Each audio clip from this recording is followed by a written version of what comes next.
Joe, can you introduce yourself? Tell us who you are, where you are, what you do, and a bit about the spiritual background that you grew up in.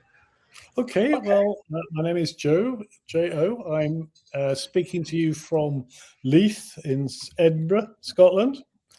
When people ask me who I am, I say I'm a playwright and performer and proud father and proud grandmother and church elder and saint. Because you I know, love that. Saint Joe, scribe of our souls. I was sainted by the uh, Sisters of Perpetual Indulgence 3 or 4 years ago. Great, great Mm. honor. Oh, that's Um, wonderful. yeah, I do. Now, wait a minute. The beginning of your question was, what was my spiritual background? Well, I was born in the 50s Mhm. to a very conventional English middle class family. And they went to church, but that was because they were kind of supposed to. I never got a sense of any real spiritual kind of commitment or anything. Mhm. And when I was 8 years old, I was sent away to boarding school, and this was a Christian boarding school. I was in Mhm. boarding school for the next 9 years. They were both nominally Christian, and we had to go to chapel twice a day, morning and evening. And in chapel, one of the things that happened was that Psalms were sung and the Bible was read. So that's the King James Bible. So I was Mhm. absolutely imbued with this amazing language, which I didn't really understand at the time. And then, oh, wow, as I grew older, I just came to hate the church, Mm. hated it. Hypocritical shit, as far as I was concerned. Mm. Uh, and I was a very militant atheist for quite a long time. Was there anything particular that you hated about it? Well, a really awful thing happened to me when I was 12 years old. I was due to get confirmed to have my first communion, Mhm. and I was in the boarding school. My mom traveled down to see me, and she died very, very suddenly the night before the ceremony. And up till then, I'd been saying my prayers every night, but after that, I had long, angry conversations with God and asked him, why the fuck? Well, I didn't use that word, Mhm. but Yeah. why did you do this? How could you be so cruel? Um, and that compiled with my utter detestation of the hypocrisy of the Christianity I was seeing being practiced around me. Just, yeah, yeah, And, hated it.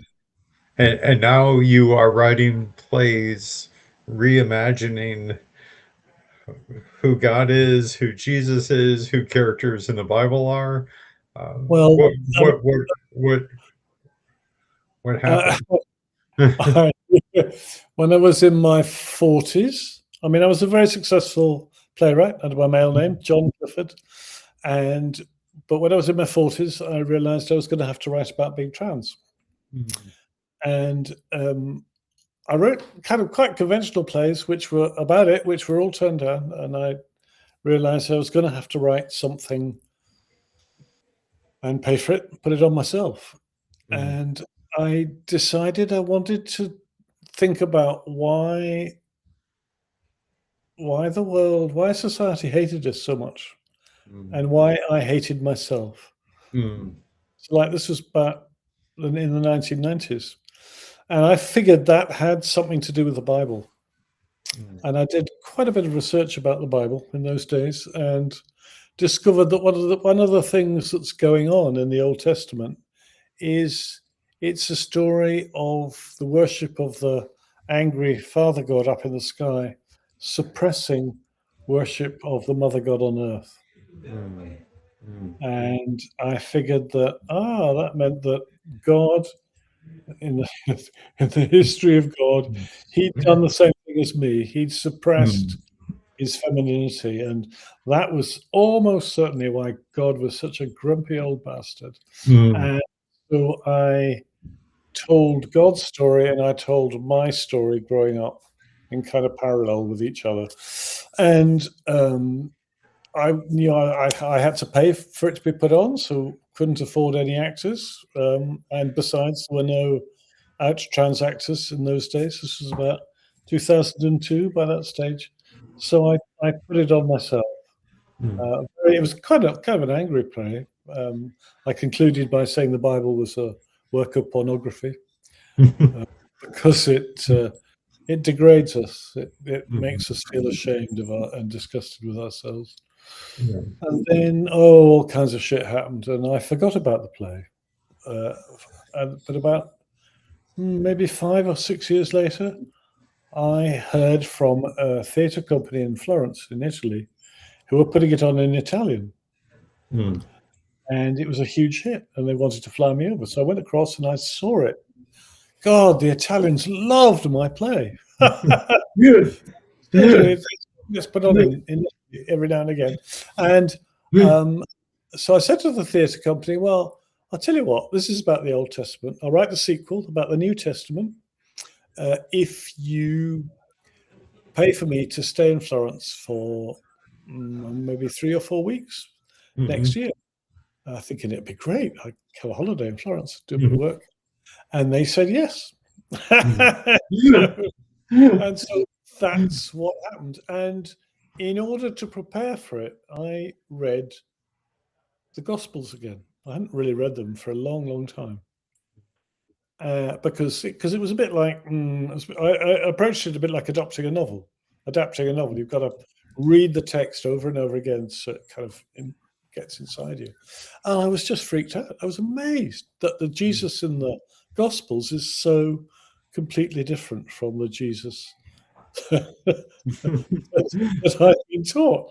And that it was always because Jesus loves people that are suffering from prejudice and always stands up for us, he would love us. And so I got the idea of writing a play in which Jesus comes back to earth in the present day as a trans woman. And I put it on and performed it in 2009, Glasgow. And it was that play above all that turned me into a Christian. So, but even before long before that play, the theater became a place where you could somehow or in some ways sometimes express yourself. Well, for a long time, what role did the theater play in your life and your growth and your development? For a long time, it was the opposite of a safe place. You see, when I was in the second boarding school and they were forcing me to become a boy, and they put on plays, I was 14 years old, I think, at this stage, and they asked me to play the girl in the school play because it was an all-boys school. And that was when I discovered my vocation. I discovered my vocation as a performer. And I just loved it. I felt at home. I felt happy. I wasn't shy anymore. I knew I had a purpose in life. It was just amazing.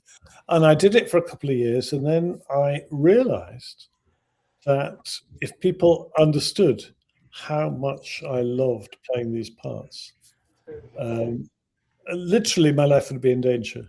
The bullying in a boarding school was so intense. And I'd already been bullied. I knew what it was about. And so I had to stop playing girls' parts, and I tried to play boys' parts or men's parts, and I couldn't do it. Couldn't act. And so the minute I found my vocation, I lost it because there was no future for a young trans actress in an English public school in 1965. Could hardly have chosen a worse place. And so literally theatre became a place of fear and shame. But I was called to the theatre and I was called to study it academically because being good at university was my saving grace. That's how I got by. And I researched this amazing playwright called Calderón de la Barca, who's got some really interesting trans stuff going on in his work, actually. And that was going to be my thesis. And that eventually led me back to writing plays. But yeah, it took a long time. It took about 15 to 20 years. And even then, I wrote loads and loads of plays. Had to. Money's so shit. You have to write a lot to make a living. The thought of performing was just out of the question. I was completely blocked as a performer for 30, 35, 40 years. But the point about writing plays was that when I write a play, I become the character in my imagination. And it was really important for me that when it came to the characters in the plays, at least half of them were women, and the lead was always a woman. And so in that way, I could live as a woman in my imagination. And at the same time, me and my partner were bringing up two amazing daughters. And we were both feminists, and we both wanted to live as if the feminist revolution had already happened. And that absolutely meant equality in childcare. So we literally split the week in half. And for one half of the week, she would work and I would look after the kids, and the other way around. And so I was really, really heavily involved in looking after our babies. And I just adored that. Just that. More than anything, really. And both these ways, and of course, my children and my partner loved me. And they loved me at a time when I could not love myself. They taught me bit by bit to love myself and helped heal me from my deep shame. Oh, that's beautiful. So you mentioned your play being performed in Italy and people loving it. And since then, your plays have been performed in Brazil and all around the world. And it seems that some people love them and some people feel not very happy about them. No, so, you see, I mean, I thought the play was a work of devotion, and I right. thought nobody was going to be interested in it because it was religious. Mm-hmm. You know, I mean, Christianity has done such a crap job of spreading Christian ideas that nobody wants to know about them, really. And I was astonished. I turned up for the theatre, it was a tiny theatre in Glasgow, for the first night, and the street outside was full of hundreds and hundreds of people, angry Christians, protesting against my play, saying that it was disgusting, it was atrocious, it was disgraceful, it was an insult. I mean, they didn't know it, of course, nobody knew it, but that's what they assumed it was. And that went on for the whole week. The show just ran for 5 nights, couldn't afford it any longer. Tiny theatre, everything was sold, all the tickets were sold out. And yet, you know, there were the protesters out every night, and there was the Archbishop of Glasgow saying it was hard to imagine a greater affront to the Christian faith than my play. And all the tabloid newspapers in Britain mocked me and said how disgusting my play was. I mean, nobody knew anything about it, of course. And then because the BBC filmed the demonstration and put it out on their website, literally hundreds of thousands of people heard about the play all around the world, and all piled in to say, again, how disgraceful, how disgusting, how vile, how appalling it was.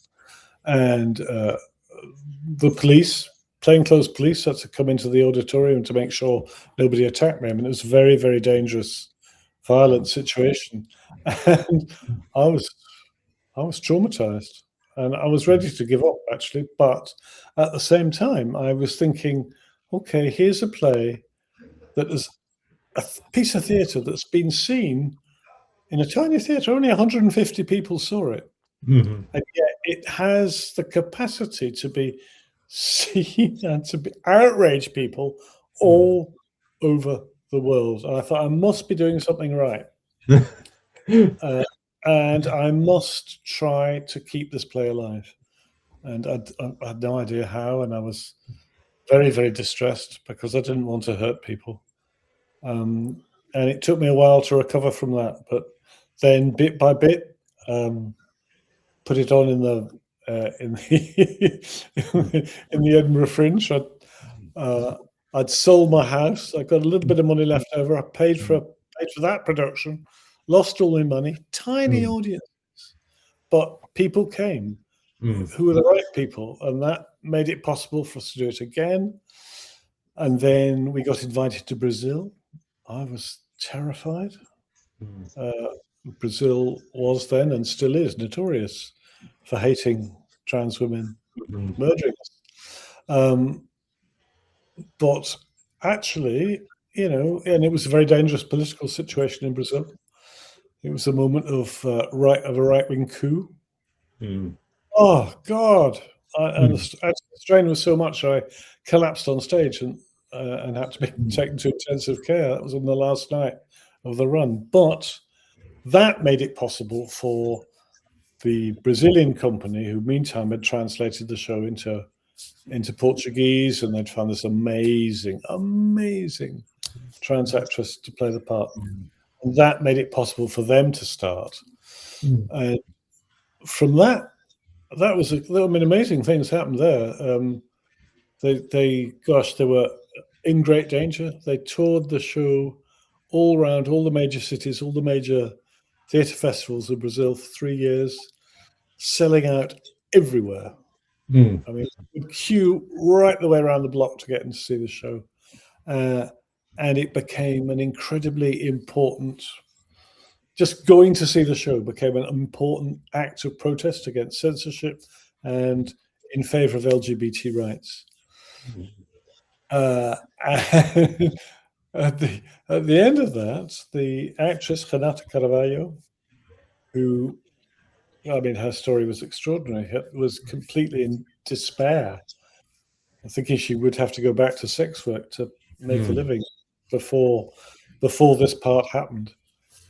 Now she's a major star in Brazil, Wow. and because of the fame that she achieved through my play, Mm. uh, I mean, trans representation in the Brazilian film and Brazilian television has just wow. And people say to me, "Your play, trans people say to me, your play transformed our lives for the better and changed Brazilian theatre forever." Mm. So that's Wow. something I'm proud of. But of course, but Yeah. besides all that, the play's been translated into Spanish. It's been done in Argentina, in Uruguay. It's been in Australia, amazing Australian Queen Mm. Jesus. Uh, in oh my goodness, in Europe, Germany, uh, Denmark, Norway. I'm going to see the Swedish Queen Jesus later this year. Mm. Mm. And I've been able to tour the show all around the place. In 2020, well, this is when we first got in contact. When I was able to come and take the show to around America, which is a Yeah. beautiful, beautiful thing to do. And I've been invited back, but I mean, I just can't get in. Yeah. Mm. Uh, So with all what do you think it is about the play that resonates with people all over the world? I think a lot of times we give attention to the people who are protesting against something, but your play also has touched my life and touched the lives of thousands of people all over the world. well, I So, think what do you think it is that whether you're in Germany or in Brazil or in Scotland, um, what is it that touches people? Well, I think I don't really know, to be honest. Uh, uh, it all comes as a bit of a surprise, but I think partly because we all need a spiritual life. Everybody needs a spiritual life. That's such an incredibly important part of who we are. Mhm. And Jesus in our culture is the vehicle for that spiritual life. And he has been, I'm going to say he's been screwed up. I mean, it's been spoilt because he's being used, and we see it now in your country, especially. Mhm. Christianity is being used as a very powerful and very dangerous, a very destructive tool for oppression.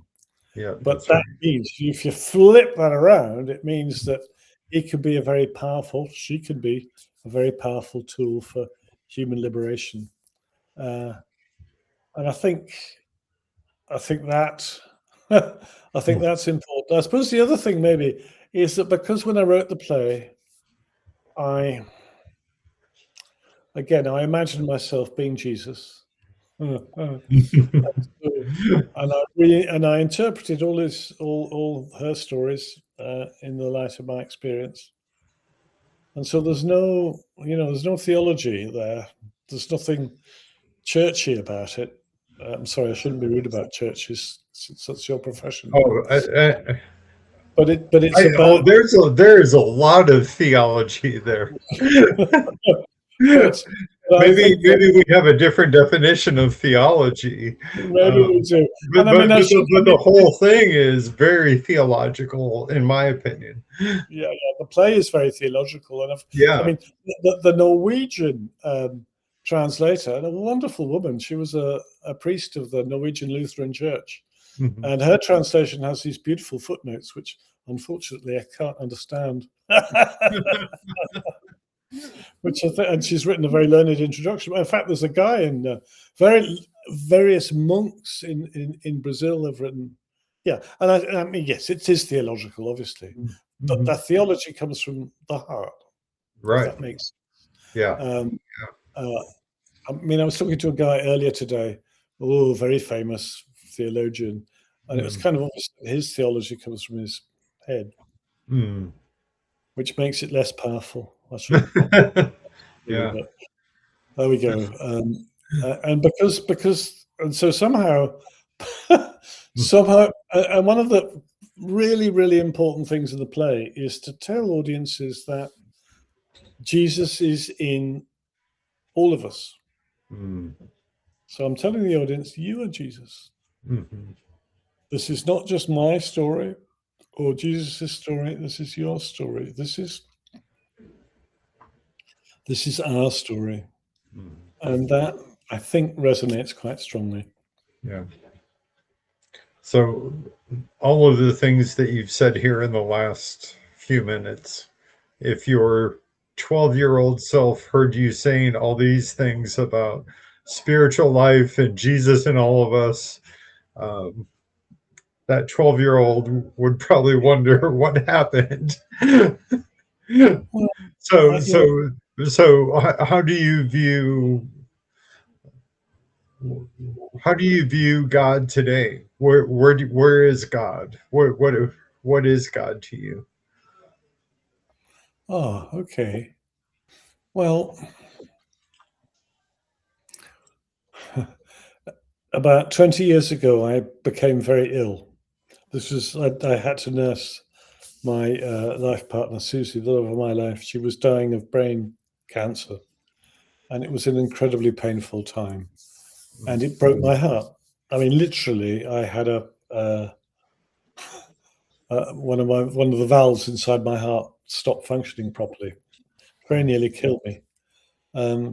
But as I lived through that experience, I understood that there was an incredible intelligence inside me, Mm, below, above, beyond my conscious mind, that knew everything.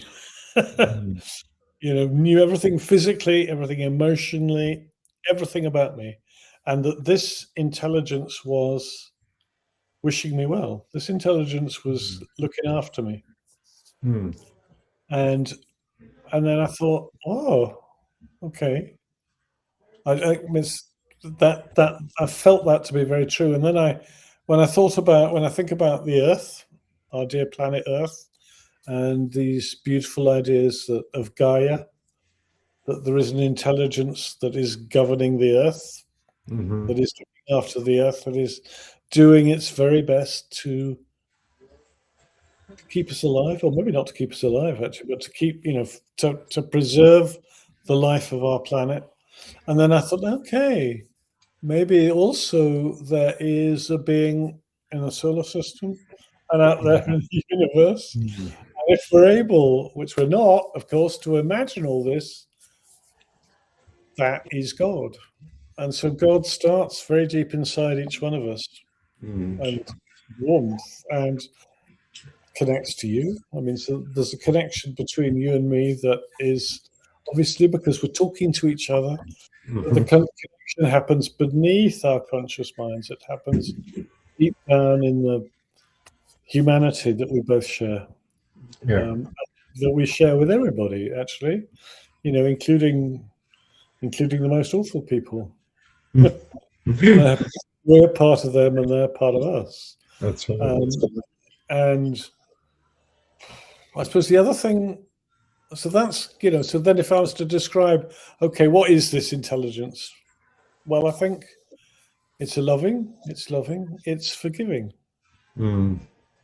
Because if I look back, to my young self, and I did a lot of silly things, but I'm amazed. I'm amazed at myself, Mm. full of admiration at who I was and what I did and how I survived. Mm. And and when when I was a little bit older and I started to learn Spanish, I must have been about 15 by then. My Spanish teacher gave me a copy of the poems of St. John of the Cross, San Juan de la Mm. Cruz, in Spanish. Mm-hmm. And I discovered to my amazement that St. John, when he is writing about her Mm-hmm. experience as a soul encountering Jesus, refers to herself as female. And Mm-hmm. that's in Spanish because Spanish is gendered in a way that English isn't. And I was tormented by the sense in those days that I wasn't the man I was supposed to be. I didn't Mm. really know who I was. I'm desperate to wear women's clothes. And I thought, oh, gosh, there's this saint of the church. He seems in some way to have felt the same. She seems to feel the same way as I did. And so that kind of helped me understand, or the beginnings of an understanding that the God who I'd been taught was a, grumpy old man in the sky was actually also feminine and Yeah. lived inside me and deep inside each one of us. Yeah. I love what you said earlier that maybe God's grumpy because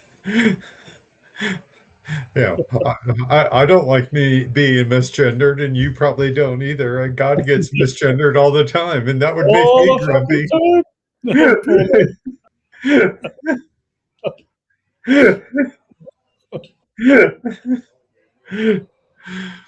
Well, thank you so much for your time. I lad. appreciate you.